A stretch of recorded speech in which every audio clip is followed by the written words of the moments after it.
Can you take us back a little bit and tell us why you got involved in politics? Not necessarily in politics, but becoming a local councillor. I think there is a subtle difference. I mean, becoming a local councillor, I wanted to put something back into my community and try and help. And I think, obviously you have to have some kind of political backing, and I do have political views obviously, but I didn't actually come into politics, I come in to become a local councillor. And I'm enjoying it now. I did it because I wanted to put something back into the community I live in.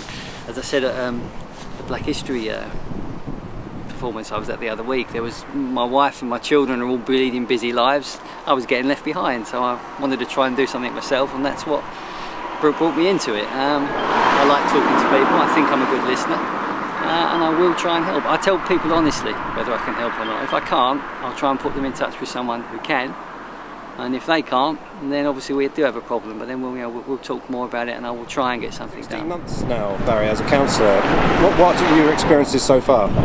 Right, so I was elected back in May 07 and come onto the cabinet in May 08. So I've experienced quite a lot in the council in quite a short period of time. But as I said, I'm really enjoying it. I'm trying to do as much as I can for the people, and I'm getting some good feedback. Like today, basically, we've had some good feedback down this particular road, saying that they believe that the area is getting better.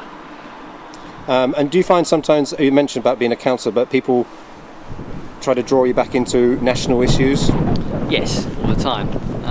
But I'll say on the doorstep quite clearly that national issues are there to be talked about, and we will talk about them, but primarily my concern is with local issues. Has to be.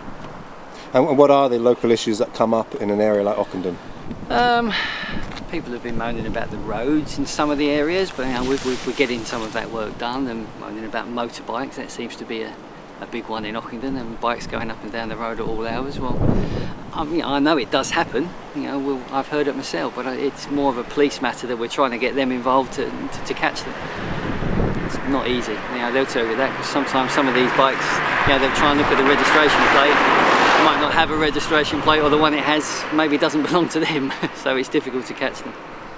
And question on the hop here, you don't have a fixed surgery. No.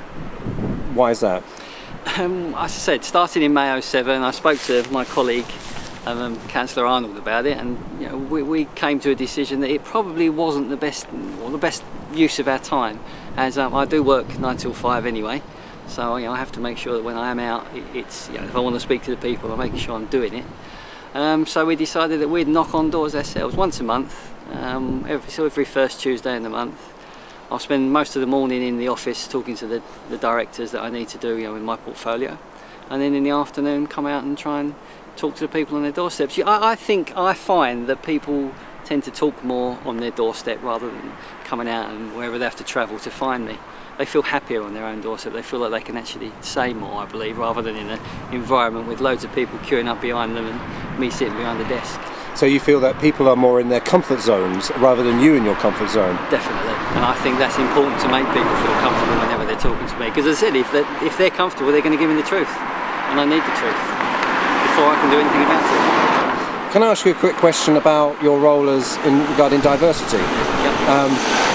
As I said, you were at the launch on last Thursday. I was actually filming the launch, but I was at the Variety Night on the Sunday, and I felt that there were so many minorities represented. Do you think, in fact, Black History Month should maybe evolve to be something like One World Month? Most definitely. I don't see why that is not a problem. That certainly should come that way.